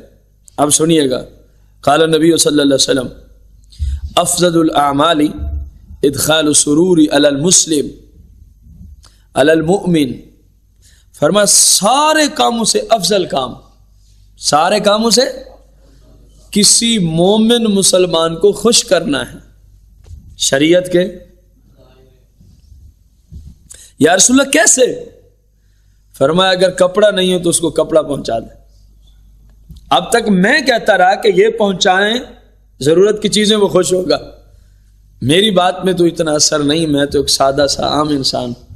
اب خود تاجدار ختم نبوت, تاجدار کونین, تاجدار رسالت صلی اللہ علیہ وسلم فرما رہے ہیں, فرمایا کسوتا عورتہ, فرمایا اس کو کپڑے کی ضرورت تھی, تو نے اس کو کپڑا دے دیا. میں کہہ رہا ہوں تو نے مومن کو خوش کر دیا اور تیری بخشش پکی ہو گئی ہے, رب تجھ سے راضی ہو گیا. اللہ کے ہاں بڑا قیمتی ترین عمل ہے.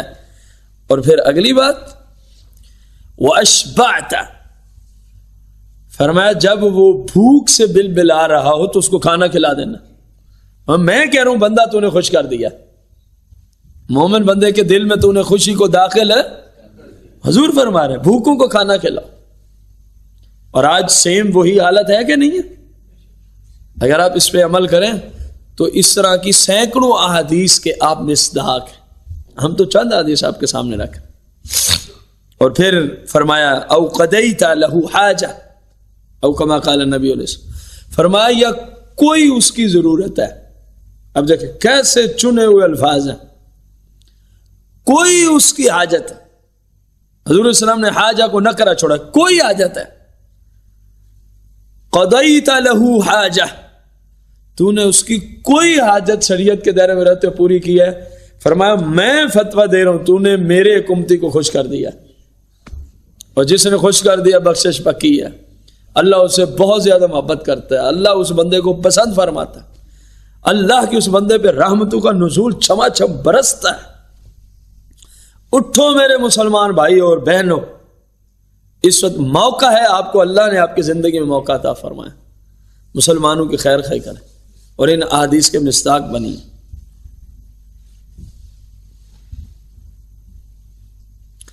اگلی حدیث تو ڈائریکٹ بخشش کا فتویٰ دے رہی ہے. پچھلی تو تھی نا یہ بخشش والے کاموں میں ایک کام. اب فرمایا ہے ہی بخشش کس چیز میں؟ آقا دو جہاں صلی اللہ علیہ وسلم فرماتے ہیں, فرمایا جس نے اپنے مسلمان بھائی کی پسند کی کوئی چیز جو ہو حلال, شرط ہے کہ ہو, وہ بیچارہ لے نہیں سکتا, وہ بیچارہ لیکن تو لے کے دے سکتا ہے. اس کو ضرورت ہے, اس کی چاہت ہے, وہ خود نہیں لے سکتا, تو لے کے دے سکتا ہے. فرمایا بس اس کو دے دے تو, اور گارنٹی ہے تاجدار ختم نبوت کی مبارک زبان سے.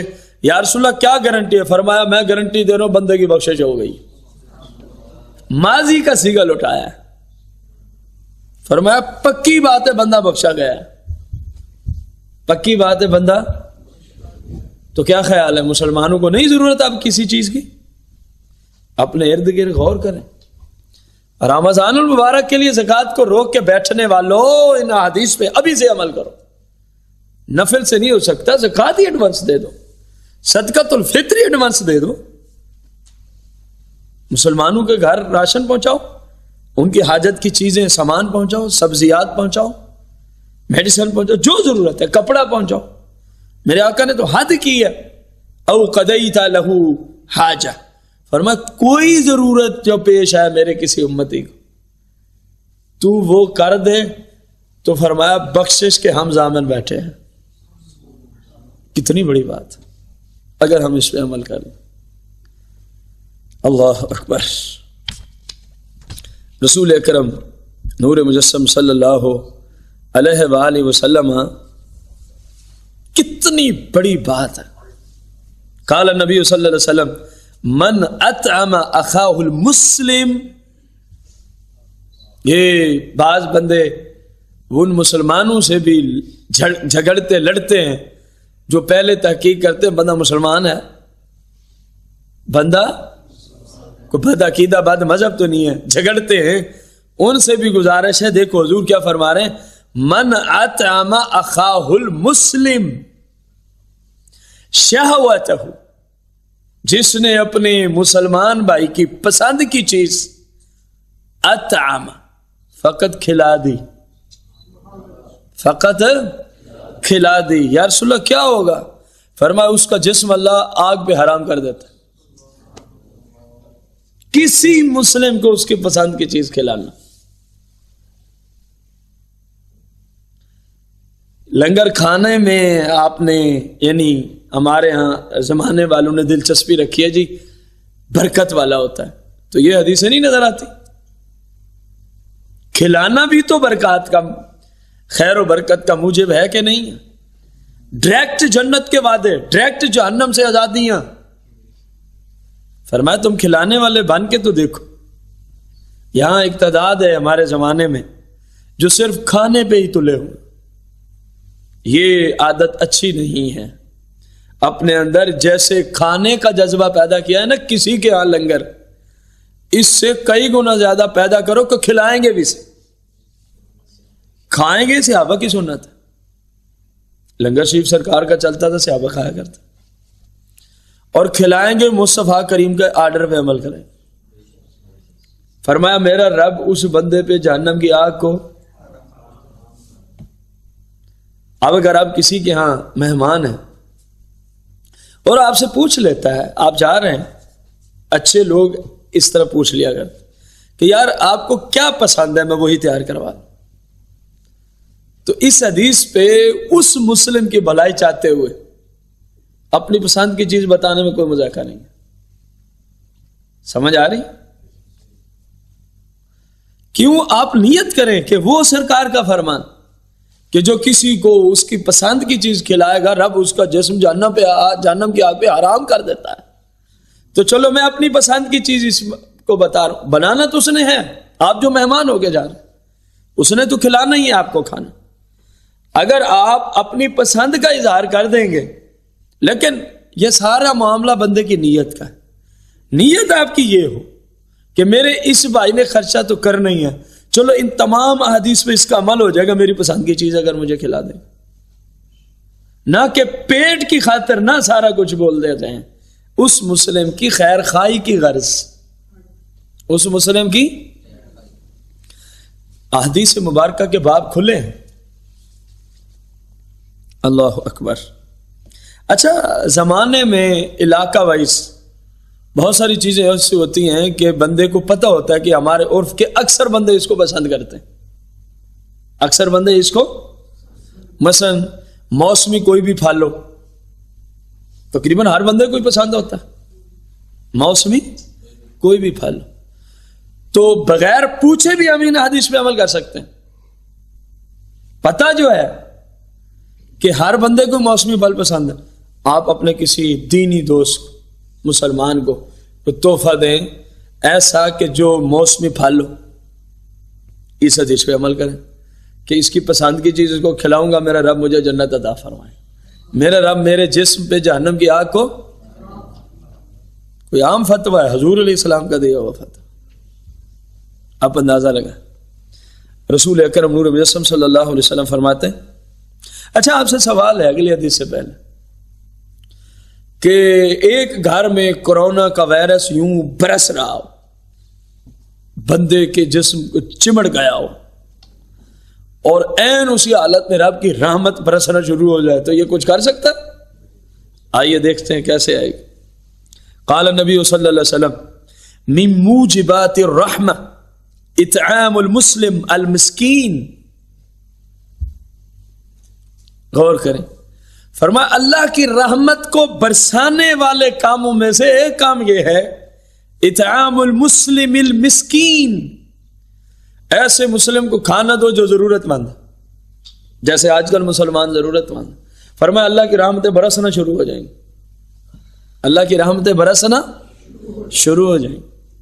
تو کرونا کا یہ علاج دیا جا رہا ہے احادیث کی روشنی. وبائیں اور مصیبتیں دور کرانے کا علاج دیا جا رہا ہے. جہنم اپنے اوپر حرام کرا، اس کا مطلب ہوتا ہے بندہ جہنم میں جائے گا نہیں. جنت اپنے لیے لازم، مطلب ہے اللہ اپنے فضل سے جنت میں بھیج دے گا. آئیے مسلمانوں کی مدد کریں، بڑھ چڑھ کے دل کھول کے مدد کریں. جتنا کر سکتے ہیں اتنا ہی کریں، جتنا اللہ نے آپ کو توفیق دی. رسول اکرم نور مجسم صلی اللہ علیہ وسلم ایک جگہ فرماتے ہیں الدرجات، فرمایا اللہ کے ہاں درجے بلند کرانے۔ اس حدیث میں حضور نے 3 کام ارشاد فرمائے۔ نمبر 1 افشاء السلام، فرمایا مسلمانوں میں سلام کو عام کرو، درجے بلند ہوں گے۔ نمبر 2 وَإِطْعَامُ الطَّعَامِ، فرمایا دوسروں کو کھانا کھلاؤ، درجے، کھانا کھلاؤ درجے۔ اور اگلی بات وَالصَّلَاةُ بِاللَّيْلِ، رات کو اس وقت نماز پڑھنا جب لوگ مزے کی نیند لے رہے ہوں، لوگ سوئے ہوئے، ہمیں درجات بلند ہوتے ہیں۔ کیا بلند ہوتے ہیں؟ درجات بلند ہوتے ہیں۔ رسول اکرم نور مجسم صلی اللہ علیہ وسلم فرماتے ہیں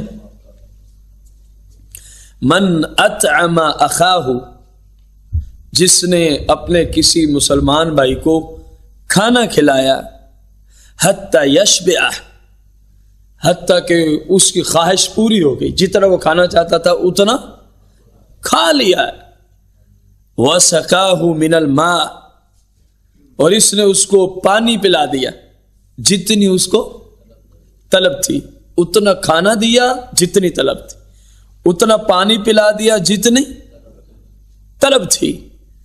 تو جملے غور سے سنیے گا، اللہ تعالیٰ میرے اس امتی کو فرمایا باعد اللہ من النار 7 خنادق، اللہ کریم اس میرے غلام کو جہنم سے 7 خندقیں دور کر دیتا ہے۔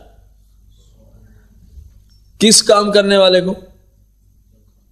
جو دوسروں کو کھانا کھلاتا ہے، جو دوسروں کو پانی پلاتا ہے، اللہ اس بندے اور جہنم کے مابین کتنا گیپ ڈال دیتا ہے، فاصلہ 7 خندقیں۔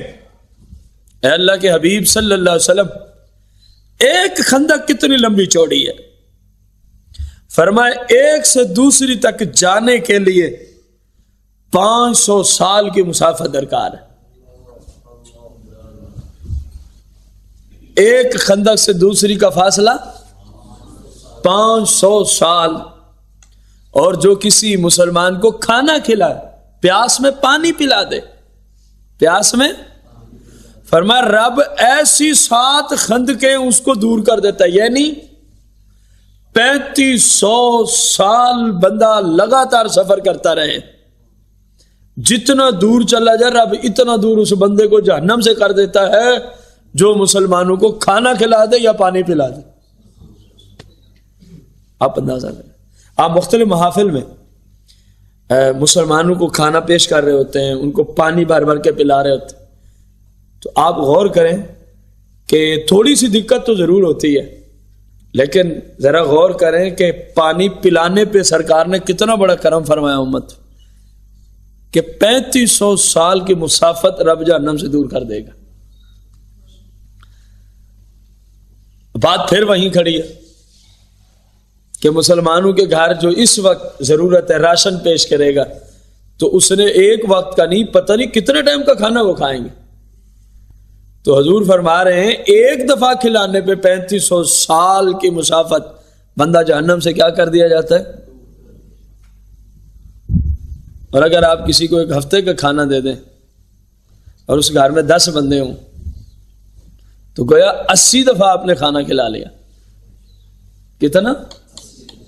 ایک دفعہ کھلانے پہ 3500 سال جہنم سے دوری۔ اب 80 کو 3500 سال سے ضرب دے کے پھر اسی طرح اعلیٰ حاضل قیاس جتنے لوگوں کا آپ کرتے جائیں اتنا آپ نظام بڑھاتے جائیں۔ رسول اکرم نور مجسم صلی اللہ علیہ وسلم کا اگلا جو فرمان ہے نا، فرمایا کہ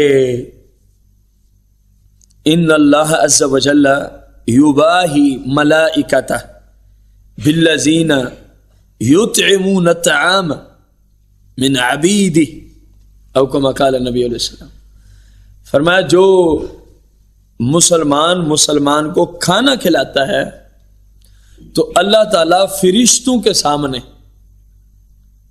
کھانا کھلانے والا، راشن دینے والا کتنا کچھ نصیب ہے، رب فرشتوں کے سامنے اس بندے کا نام ذکر کر کے فرماتا ہے فرشتے دیکھ رہے ہو فضیلت والے کام اس کو کہتے ہیں۔ رب فرشتوں سے فرما رہا ہوتا اگر آپ نے کسی مسلم کو کھانا کھلا دیا، ایک دفعہ کھلانے پہ یہ حال ہے کہ رب کن کے سامنے؟ ان اللہ عز و جل یباہی ملائکتہ، اپنے فرشتوں کے سامنے فخر محسوس کرتا ہے رب ہو کے عز و جل۔ کس بندے پہ فخر ہو رہا ہے؟ کس کا ذکر رب کر رہا ہے؟ جملے سنے آپ نے حدیث کے؟ میرا فلاں بندہ فرشتوں کے سامنے اللہ نام لیتا ہے۔ کس کا؟ جو دوسروں کو کھانا کھلائے۔ دیکھا ہے فضیلت والے بندے ایسے ہوتے ہیں جس کو رب فضیلت والا فرما رہا ہو اور فرشتوں کے سامنے فخر محسوس کر رہا ہو، تو اس کام کے ثواب کی کوئی حد ہوگی؟ اللہ کریم ہی جانے یا مصطفیٰ کریم ہی جانتے ہیں۔ اللہ اکبر۔ اگلی حدیث پاک، الخیر الخیر، صرف خیر نہیں، الخیر، اسرع الی البیت، فرمایا یہ جو بھلائیاں ہیں نا، خیر و برکات ہیں، اسرع، دوڑتی ہیں، خیر و برکات دوڑتے ہیں، دوڑتی ہیں کدھر؟ الی البیت، اس گھر کی طرف جس گھر میں مسلمانوں کو کھانا پیش کیا جاتا ہے۔ آپ اندازہ لگا، حضور فرمایا الخیر، ایک دو بھلائی نہیں، ساری بھلائیاں، ساری برکات، پھر اسرع ہے، دوڑ لگا دیتے ہیں، یعنی بہت جلدی پہنچتی ہیں۔ اگر وہ کسی کو پسند ہے میرے گھر میں بھلائیاں آئیں، برکتیں آئیں، فضل آئے، کرم آئے، رحمتوں کا نزول ہو، تو کام ایک ہی ہے، مسلمانوں کو کھانا پیش کرو، مسلمانوں کو ضرورت مندوں کے گھر راشن پیش کرو، کپڑے پیش کرو، اللہ حاصل قیاس۔ یا رسول اللہ کتنا جلدی؟ یہ ایک باطنی معاملہ تھا، پھر ایک خارجی مثال دے کے امت کو سمجھایا ہے۔ فرمایا کہ جیسے الشفرۃ، جیسے چھری نہیں ہوتی، چھری، جب کوئی بندہ جانور کو لٹا کے ذبح کر رہا ہوتا ہے، فرمایا اتنا جلدی تو چھری نہیں جانور کی گردن پہ پہنچتی جتنا جلدی خیر، برکات، فضل، کرم، رحمتیں اس گھر کی طرف پہنچتے ہیں جس گھر سے مسلمانوں کو کھانا کھلایا جاتا ہے۔ اب اندازہ لیں آقا کریم صلی اللہ علیہ وسلم نے کیسے کیسے مبارک کام ہمیں عطا فرمائے کہ جن کی برکات سے، جن کو کر کے ہم اپنے رب کو راضی کر سکتے ہیں۔ اور یہ عمومی حالت میں فتویٰ ہے، آپ اس چیز کو بھی سامنے رکھیں، یہ جتنے فتوے ہم حدیث سے پڑھتے ہیں یہ عمومی حالت میں ہیں، اور جب حالات ہو جائیں ایمرجنسی کے جیسے کہ اب ہیں تو کئی گنا نیکیاں بڑھ جاتی ہیں، کئی گنا نیکیاں بڑھ جاتی ہیں۔ ساری دنیا حضور علیہ السلام کی ذات پہ درود بھیجتی ہے ایسے کہ نہیں ہے؟ کچھ خوش نصیب ایسے ہیں جن پہ فرشتے درود بھیجتے ہیں، آپ اندازہ لگیں وہ کون سا خوش نصیب ہوگا، اور کتنا عظیم خوش نصیب ہوگا جس پہ فرشتے درود بھیجتے ہیں۔ حضور علیہ السلام فرماتے ہیں الملائکۃ تصلی علی احدکم ما دامت مائدته موضوعہ، او کما قال النبی علیہ السلام، فرمایا جتنی دیر تم میں سے کسی کا دسترخوان بچھا رہتا ہے، مسلمانوں کے کھانا کھلانے کا کام جتنی دیر ہوتا رہتا ہے، فرمایا اس بندے پہ اتنی دیر رب کی طرف سے فرشتوں کی ڈیوٹی ہوتی ہے، اس پہ درود ہی بھیجتے رہتے۔ اس کا مطلب کیا ہوگا؟ عام بندے پہ درود کا، فرشتوں کی ڈیوٹی ہوتی ہے کرو دعا، یا اللہ اس کو بخش دے، کرو اس بندے کے لیے دعا جب تک لوگ اس کے دسترخوان پہ بیٹھے ہیں، یا اللہ بندے کو برکات دے، بندے پہ رحمت کا نزول فرما، فضل کا نزول، کرم کا نزول، اللہ حاضر قیاس۔ آپ اندازہ لگا فرشتے وہ مخلوق ہیں جو نورانی مخلوق ہیں اور جن کی دعائیں قبول ہی قبول ہے. دلیل کیا ہے؟ خود رب کے آرڈر سے تو وہ دعا کر رہے ہوتے کہ میرے اس بندے کے لیے دعا کرو، میرے اس بندے کے لیے. تو اب جو فرشتوں سے بخشش کی دعائیں، برکات کی دعائیں لینا چاہتا ہے، مسلمانوں کے گھر راشن بھیجے، مسلمانوں کو کھانا پیش کرے اللہ کی رضا کے لیے، حلال سے اپنے رب کو راضی کرنے کے لیے. رسول اکرم نور مجسم صلی اللہ علیہ وسلم کے بڑے ہی پیارے غلام، آپ کے بڑے پیارے شاگرد خلیفہ رابع، مولا کائنات، مولا مشکل کشا، شیر خدا علی المرتضیٰ کرم اللہ تعالی وجہ الکریم فرماتے ہیں، فرمایا میں اپنے چند دینی دوستوں کو اپنے گھر لے آؤں، اپنے چند دینی دوستوں کو اپنے گھر لے آؤں اور ان کو میں کھانا کھلا دوں، کچھ نہ کچھ. یہاں آپ نے وزن کا بھی ذکر کیا کہ اتنے آٹے کا کھانا تیار کر کے کھلا دوں، اس کا مطلب ہے کچھ نہ کچھ. فرمایا علی کو اس سے کئی گنا زیادہ پسند ہے کہ علی مارکیٹ میں جائے، بازار جائے، وہاں سے ایک غلام کو لے اور پھر اس غلام کو آزاد کر دے. حالانکہ بخاری کی حدیث ہے مفہوماً، جب کوئی ایک غلام کو آزاد کرتا ہے اللہ تعالیٰ اس بندے کے سر سے لے کر پاؤں تک جتنے اعضاء ہوتے ہیں ہر عضو کا علیحدہ ذکر ہے. جتنے اعضاء ہوتے ہیں ایک غلام آزاد کرنے والے کے رب سارے اعضاؤں کو جہنم سے آزاد فرما دیتا ہے. اور مولا کائنات فرما رہے ہیں مجھے غلام آزاد کرنا پسند نہیں ہے اتنا جس سے بندے کے سارے اعضاء جہنم سے آزاد ہو جاتے، جتنا مجھے یہ پسند ہے کہ میں اپنے چند دینی دوست لے آؤں، چند لِأَنْ أَجْمَعَ نَفَرًا مِّنْ إِخْوَانِي، اپنے ہم مذہب دوست، اپنے ہم مسلک دوست لے آؤں جو دیندار لوگ ہوں اور ان کو میں کھانا کھلا دوں. فرمایا علی کے نزدیک یہ غلام آزاد کرنا اتنا بڑا ثواب ہے، میرے آقا کی حدیث کہ پورا جسم ہی جہنم سے آزاد. فرمایا اس سے بھی بڑا ثواب ہے مسلمانوں کو کھانا کھلانا، اس سے بڑا ثواب ہے مسلمانوں کو کھانا کھلانا. رسول اکرم نور مجسم صلی اللہ علیہ وسلم کی مبارک احادیث آپ نے سماعت فرمائی. ان تمام احادیث کی روشنی میں ہمیں گویا حضور صلی اللہ علیہ وسلم فرما رہے ہیں ہمیں کہ جتنا ہو سکتا ہے کرو، جتنا ہو سکتا ہے لالچ کو چھوڑو، صرف اپنے گھر ہی سب کو داخل ہونا چاہیے، اس نظریے کو بھی چھوڑو. فرمایا کھلاؤ کھلاؤ کھلاؤ کھلاؤ، یوربی صدقات، قرآن آ گیا. فرمایا تم دو اللہ بڑھائے گا.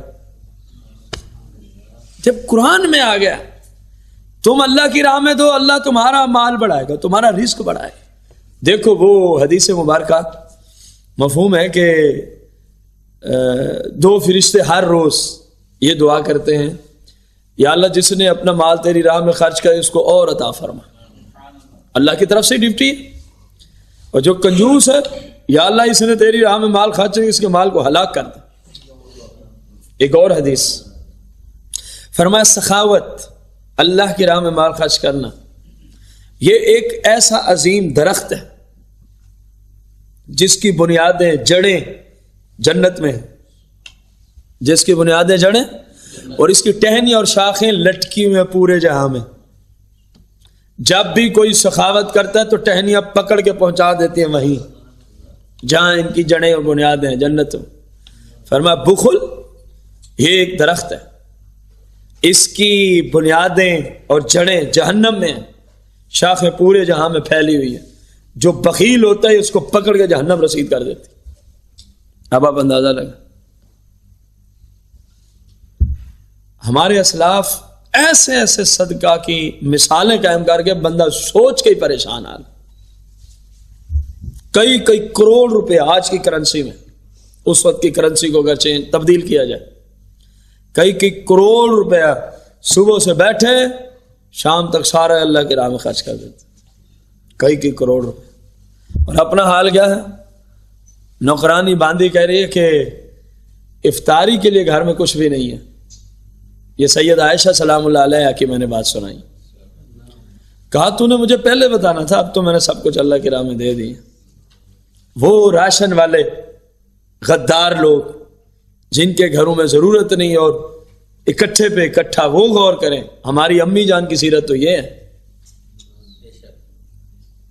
ہمارے آقا و مولا صلی اللہ علیہ وسلم سے پڑھنے والے شاگردوں کی سیرت تو یہ 5-6 بندے کسی جنگ میں زخمی ہو جاتے ہیں، شدید ترین زخمی ہے، شدید پیاس لگی ہوئی ہے. ایک بندہ پانی لے کے آتے، پہلے بے ہوشی کے عالم میں، نیم بے ہوشی کا عالم، کہا جی پانی پی لو. اشارے سے کہا اگلے کو زیادہ ضرورت ہے. آج راشن جمع کرنے والے غور کریں، پھر دکانوں پہ بیچنے والے غور کریں.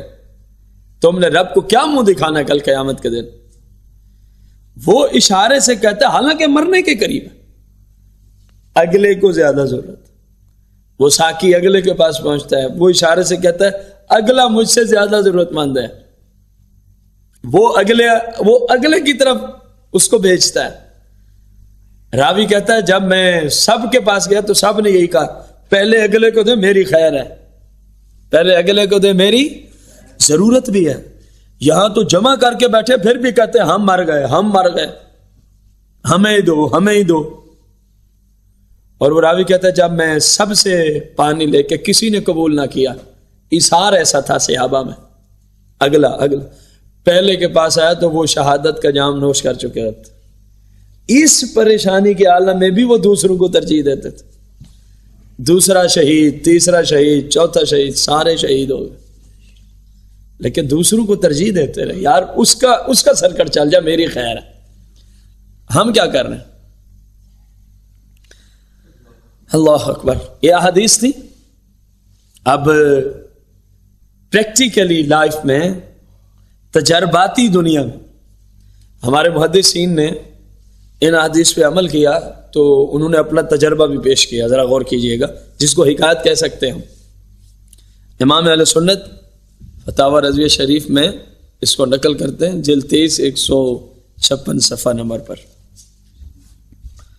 فرماتے کہ سیدنا امام اجل عبداللہ بن مبارک جو شاگرد ہیں امام الائمہ چراغ و حاضی امہ سیدنا امام اعظم ابو حنیفہ کے، کتنی بڑی ہستی کا ذکر کیا. عبداللہ بن مبارک کا اپنا ایک مقام ہے امت کے اندر، بہت بڑے عاشق رسول ولی کامل.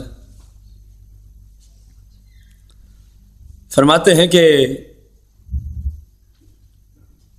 علی بن حسین بن شقیق کہتے ہیں میرے سامنے ایک شخص نے امام عبداللہ بن مبارک سے عرض کی کہ حضور 7 سال ہو گئے. کتنا عرصہ ہو گیا؟ کرونا کو بھی 7 مہینے بھی نہیں ہوئے، علاج سن لیں. 7 سال ہو گئے حضور، حال یہ ہے میرے ایک زانو پہ، ران پہ ایک وبا پھوٹ نکلی ہے، میں تھک گیا ہوں علاج کرا کرا کے، قسم کے علاج کرائے. یہ کلمات بڑے طبیبوں کے پاس گیا. اس وقت طبیب بھی ایسے تو بندے کو دیکھ کے بتاتے اس کو مرض کیا ہے. آج کل کے نہیں ہوتے تھے ہمارے جیسے، بندے کو دیکھ کے بتاتے اس کو مرض کیا ہے. اس کو یہاں دیکھنا تو دور کی بات ہے، وہ چہرہ دیکھ کے بتا دیتے بندے کو فلاں بیماری ہے. ایسے طبیبوں سے علاج کرا کرا کے تھک گیا ہوں. آج تو ڈاکٹر صاحب کو بتانا پڑتا ہے مجھے کیا ہے. ادھر والے خود جان لیتے تھے، اتنے بڑے ڈاکٹر ہوتے تھے. حضور میں تھک گیا ہوں لیکن کوئی فائدہ نہیں ہوا. اب عبداللہ بن مبارک امام اعظم ابو حنیفہ کے شاگرد نے پتہ اس کو علاج کیا دیا؟ اذهب فانظر موضع یحتاج الناس الى الماء. فرمایا کوئی ایسی جگہ تلاش کر لے جہاں مسلمانوں کو پانی کی ضرورت ہو اور ان کو پانی آسانی سے نہ مل رہا ہو. جملے دیکھنا، کوئی ایسی جگہ تلاش کر جہاں مسلمانوں کو اور ان کو پانی آسانی سے نہ مل رہا ہو. وہاں پہ جا کے پانی کا بندوبست کر دے. پانی کی ضرورت ہے مسلمانوں کی، پانی کی ضرورت کو کیا کر، پورا کر. میں امید کرتا ہوں کہ تو جب وہاں جائے گا تو وہاں مسلمانوں کے لیے تو پانی کا بندوبست کرے گا. تو 7 سال کے جو حکم عاجز آ گئے، تو علاج کرا کرا کے تھک گیا، اس وبا کا علاج نہیں ملا. مجھے اللہ کی ذات پہ امید ہے تو مسلمانوں کی پانی کی ضرورت پوری کر. تیری یہ مرض تیرا نہ جائے تو مجھ سے پھر آ کے کہہ دینا. فرمایا میں نے. اس نے ایسا ہی کیا جیسا کہ کہا سیدنا عبداللہ بن مبارک نے. اس نے ایسا ہی کیا. تو پھر ہوا کیا؟ کہتے ہیں اس کے قبیلے سے میں نے پھر اس کو ایک حکایت بھی سنائی. امام بہقی فرماتے ہیں ہمارے استاد صاحب مستدرک علی الحاکم، مستدرک للحاکم، مستدرک المستدرک للحاکم، حاکم کی مستدرک، فرماتے ہیں وہ امام جو ہیں ہمارے ابو عبداللہ امام حاکم رضی اللہ عنہ، کہ امام حاکم مصنف المستدرک، ان کے مبارک چہرے پر پھوڑے نکل آئے، طرح طرح کے علاج کرائے، تھک گئے. تقریباً سال گزر گیا، پچھلے کو 7 سال، اس کو سال. انہوں نے ایک جمعہ کو امام استاد ابو عثمان صابونی رحمۃ اللہ علیہ سے ان کے مجلس میں دعا کے لیے درخواست کی. امام حاکم جیسی ہستی نے جس سے دعا کروائی ہوگی تو وہ بھی تو کوئی بندہ ہی ہوگا. اور حاضرین نے بکثرت آمین کہی. دوسرا جمعہ ہوا تو کسی خاتون نے، دعا یہ ہو رہی ہے کہ امام حاکم کا یہ مرض، وبائی مرض دور نہیں ہو رہا، یا اللہ دور کر دے. دوسرے جمعہ کو کسی خاتون نے ایک رکا لکھ کے بھیجا. ایک رکا، اس میں لکھا تھا کہ میں سوئی رات کو تو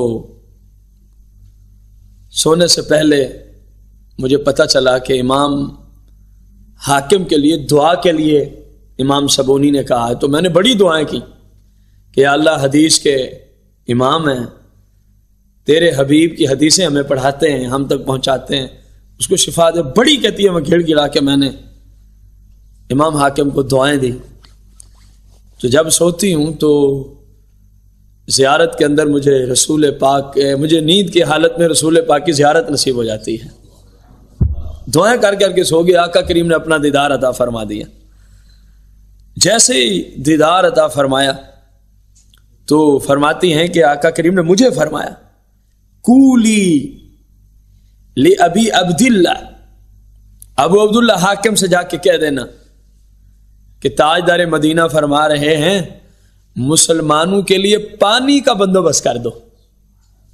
مسلمانوں کے لیے یہ جو وبا نہیں جا رہی، یہ جو مرض نہیں جان چھوڑ رہا، مسلمانوں کے لیے کیا کر دو؟ پانی کا بندوبست کر دو. تیری بیماری کا علاج اسی میں ہے. تیری بیماری کا علاج امام ابو عبداللہ امام حاکم نے، امام بہقی فرماتے ہیں انہوں نے یہی کیا. مسلمانوں کے لیے پانی کا بندوبست کر دیا. اور گرمیوں کا موسم تھا، اس میں برف بھی ڈال دی، بھی ٹھنڈا کر کے پلاؤ. پانی کیسا پلایا جائے؟ ٹھنڈا کر کے پلایا جائے. لوگوں نے پینا شروع کیا. 1 ہفتہ بھی نہیں گزرا تھا، وہ موذی وبا ہمیشہ کے لیے ان سے چلی گئی. اب پچھلے بندے کا 7 سال کا مرض دور ہوا اور یہاں 1 سال کا مرض دور ہوا. جو حکما عاجز آ گئے تھے، لیکن کس کام سے دور ہو رہا ہے؟ دوسرے مسلمانوں کو ان کی ضرورت کی چیز پیش کرنے سے اصول پہ آ جانا. آپ پانی کی حاجت تھی تو پانی پیش کیا, اب راشن کی حاجت ہے تو راشن پیش کرو. کپڑے کی ضرورت ہے تو اگر کرونا کو بھگانا ہے تو پھر یہ کرنا ہوگا. پھر لیکن مسلمانوں کو سوچنا چاہیے, ایک تو آپ دیتے نہیں, دوسرا جن کا حق ہے اس پہ ڈاکہ ڈالتے ہیں, یہ تو الٹا وبا آئے گی. ہر شخص کی ذمہ داری ہے کہ جتنا کوئی کر سکتا ہے وہ اتنا ہی کرے. کتنی باتیں آپ نے آج مسلمانوں کو کھانا کھلانے, ان کو کپڑے پہنانے, ان کو پانی پلانے, ان کی ضرورت کو پورا کرنے, شریعت کے دائرے میں رہتے ہوئے ان کو خوش کرنے کی فضیلت پہ کتنی باتیں آ کر اسلام کی مبارک زبان اقدس سے سماعت فرمائیں. کاش کاش کاش اس طرح کی احادیث میڈیا کے ذریعے مسلمانوں تک پہنچائی جاتی. کاش ایسے مبارک طریقے میڈیا پہ بیٹھے ہوئے لوگ حضور کی یہ حدیثیں پڑھ پڑھ کے مسلمانوں کو سمجھاتے. تو میرا خیال ہے جہاں جو غلط سمجھانے سے لوگ سمجھ گئے ہیں, جملہ غور سے, غلط چیز سمجھائی ہے تو لوگ غلط سمجھ بیٹھے ہیں. آپ کے سامنے یہ معاشرہ میڈیا کی وجہ سے کتنی خطائیں ہیں جو میڈیا کی وجہ سے لوگوں کے اندر رائج.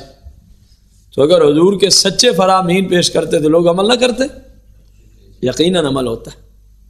اللہ کریم اپنے حبیب صلی اللہ علیہ وسلم کے توسل سے امت مسلمہ کو اس پریشانی سے نجات عطا فرمائے, اور ہم سب کو مل جل کے مسلمانوں کی پوری زندگی میں جب کہیں کوئی ضرورت ہو تو اللہ ہمیں اپنی رضا کے لیے اس کو پورا کرنے کی توفیق عظیم عطا فرمائے.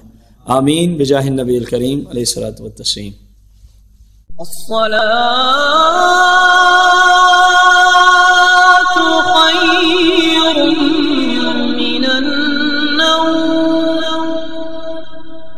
الصلاة